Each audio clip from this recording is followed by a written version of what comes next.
Solía vivir en un edificio de apartamentos pequeño, ubicado en el centro. Una de las razones por las que me mudé ahí fue por el mal vecindario, incluyendo a ese tipo en el apartamento encima del mío. Era un muchacho de apariencia inusual, en su mayoría reservado. Sin embargo, alrededor de la medianoche se escuchaba frecuentemente desde su apartamento un ruido que me molestaba. Para ser justo, no era fuerte, pero soy de sueño muy ligero, así que era difícil poder cerrar los ojos con esos pequeños golpes, repiqueteando una y otra vez. Me recordaba el sonido de tacones altos, pero no tan fuerte, como si la persona causando el ruido en realidad tratase de ser silenciosa. Luego de unos días me di cuenta que el patrón era el mismo siempre, como en una grabación, siendo reproducida en medio de intervalos. Y eso continuó por la mayor parte de un año, siempre la misma secuencia de golpes, siendo tatuados lentamente en mi mente, a veces por horas durante una misma noche. Solo fue hasta muchos años después, cuando ayudaba a mi hija con su tarea, que aprendí un poco de código Morse. Ella golpeó la mesa con sus nudillos y un escalofrío se colocó por mi espina dorsal. En tanto reconocí exactamente el mismo patrón. Cuando le pregunté a mi hija lo que significaba, ella rió. Es el más fácil, papi, dijo. Es el que se usa para pedir ayuda.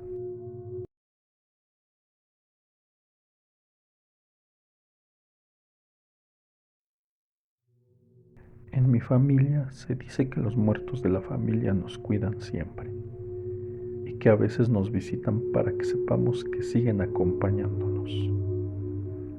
Como ejemplo de esto, cuentan que la mamá de mi abuelo Jorge visitó a su familia una Navidad.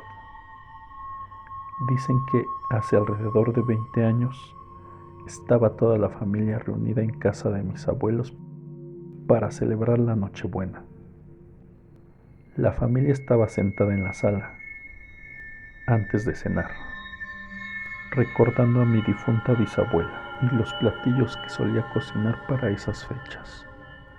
De repente se apagaron las luces de la sala y quedaron encendidas las del resto de la casa.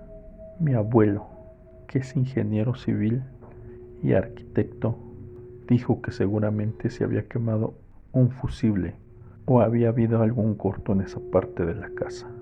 Para sorpresa de todos, las luces se encendieron y se volvieron a apagar 2 veces más. Cuando mi abuelo por fin se levantó para checar el sistema eléctrico, todos percibieron un aroma conocido que venía de la cocina, bolitas de buñuelo con miel, como las que preparaba mi bisabuela. Mi abuela fue a la cocina y encontró el plato de la bisabuela vacío sobre la mesa. Finalmente las luces se encendieron de nuevo. Mi abuelo solo dio las gracias por la visita y le deseó una feliz Navidad a su mamá.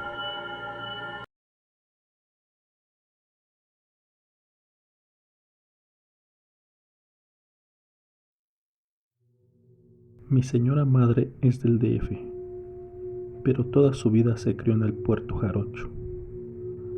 Cuenta que cuando era niña dejaba encargados a sus hermanos con las vecinas, pues tenía que ir a trabajar. Se quedaron sin mamá muy chicos.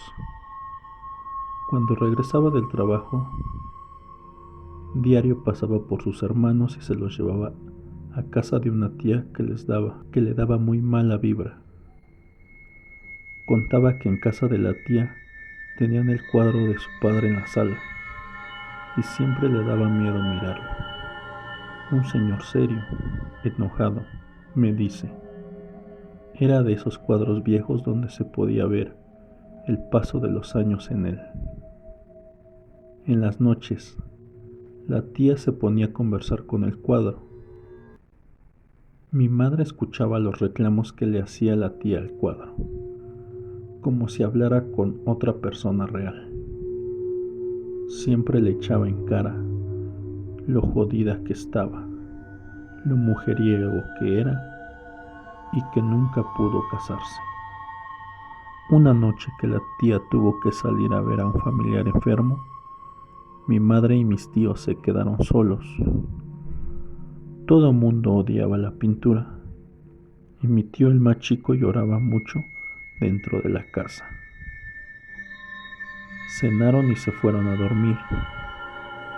Ya entradas las horas de la madrugada, mi madre sintió el deseo desesperado de ir al baño, pero se aguantaba.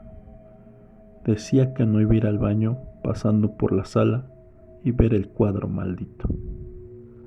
Las ganas pudieron más que ella y decidió ir. Bajó la cabeza y caminando rápido se dirigió al sanitario. El miedo le traspasaba la piel, cuenta,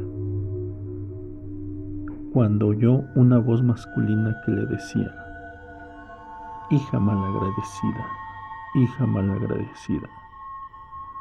Dice que no pudo llegar a su destino. Se regresó corriendo al cuarto, cerró con llave y toda asustada se metió en las cobijas. Al otro día la tía llegó como si nada a su casa, encontrando a mi madre lavando las cobijas. ¿Qué pasó?, preguntó ella. Mi madre solo le dijo que se había hecho en la noche.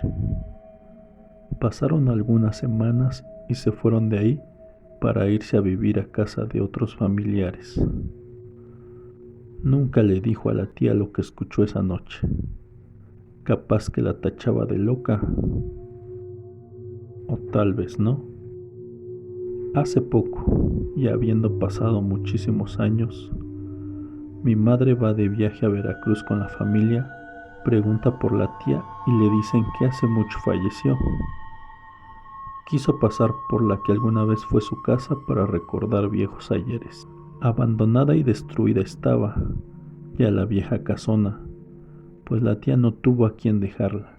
Miró adentro, solo escombros, basura y polvo encontró. Antes de irse se despidió de su casa, y cuando le da la espalda, oyó clarito una voz que le dijo: Lupe, estás muy vieja ya. Vio para todos lados, pero a nadie encontró. Dice que no comió todo ese día y se puso muy nerviosa y hasta la presión se le bajó.